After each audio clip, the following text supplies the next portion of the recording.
Dear friends and colleagues at the Moscow Analytical Foundation, I'm glad to introduce my book, Awaken the Slumbering Goddess, the Archetypes of Hindu Goddesses, to my friends and colleagues in Russia. The West, and increasingly more and more the East, has moved towards a material, sensate dimension of our psyche. It has divorced us from our spiritual foundations and from the mystical core of our being. However, the forces of enantiodromia are now set in, and there is a move, a shift from the materialistic Western frame of reference, from a masculine frame of reference, to the realm, from a logical frame of reference, to the realm of the spiritual, to the realm of the feeling, and to the realm of the feminine perspective.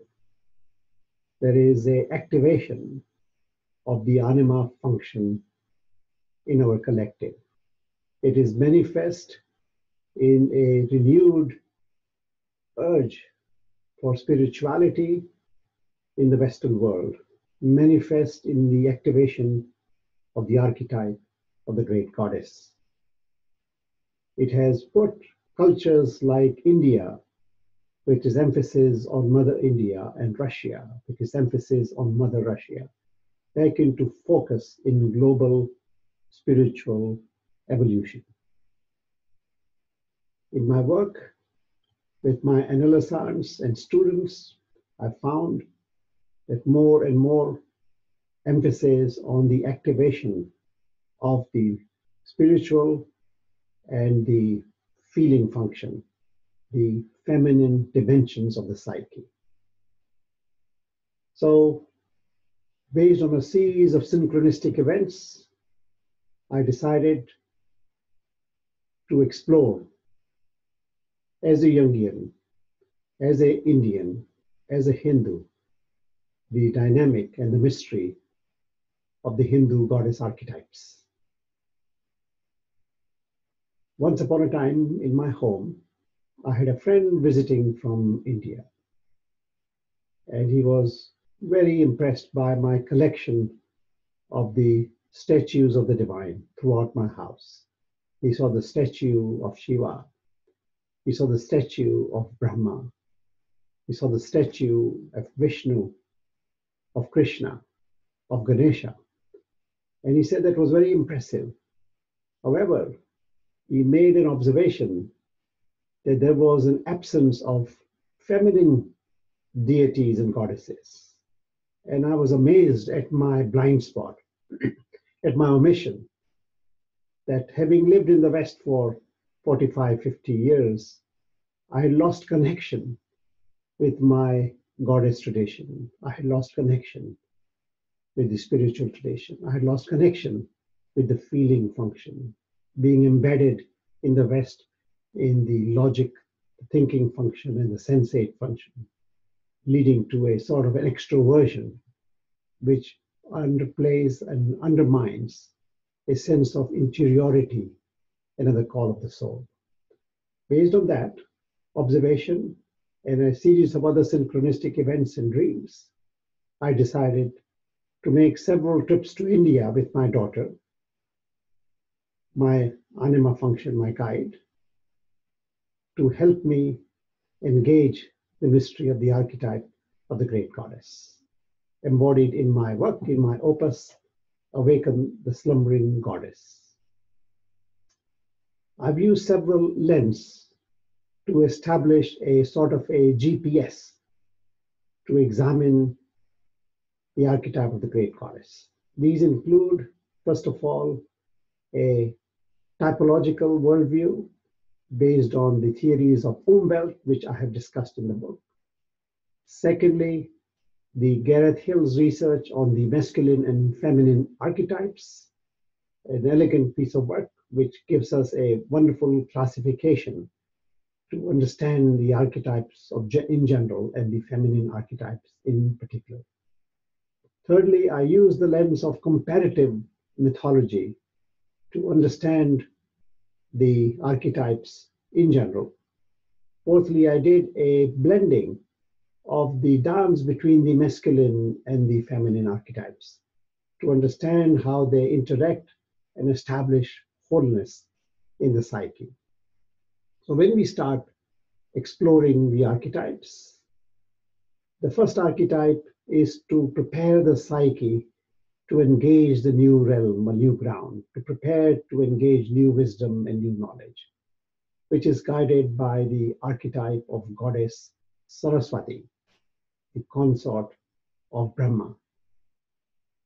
It is a patron goddess of arts and academics. She presides over universities and enterprise of study, for example, the analytic training, and she supports the Brahma's new creative process. While Brahma is the urge to create, it is Saraswati who becomes the hands and the heart and the soul of that creative process. It's very important for anyone who wants to engage creation of new consciousness to first honor and understand the archetype of Saraswati. Once Saraswati has created this new structure, then it becomes the realm of goddess Lakshmi to consolidate the new learning, to consolidate the new psychic self-structures through the interventions of simplicity and peace and prosperity. Very important goddess, Lakshmi, very famous in India because she bestows wealth, both spiritual as well as material wealth, on those who honor the great goddess Lakshmi. It's good to have Lakshmi on your side if you want to establish your presence in the collective. Once the new order has been established by Saraswati and consolidated by Lakshmi, over time it becomes redundant, like all things over age, over time, become redundant and outlive their usefulness. When that happens, it is the goddess Kali who does the art, the whole process of destruction of the old order. She is the goddess, the surgical goddess, who cleans up, destroys the old structure, and supports Shiva's process of destruction. However, this destruction is not en masse. It is not without some discernment. It is more surgical, not like a mass murder. So it is a very discerning process. And when Lakshmi has done enough of a destruction and Shiva is satisfied that the process is complete, it is his consort Parvati Shakti who tones him down, helps him contain his fury and energy to make room for the new space, void, an archetype of void, which creates this space for emergence of new consciousness.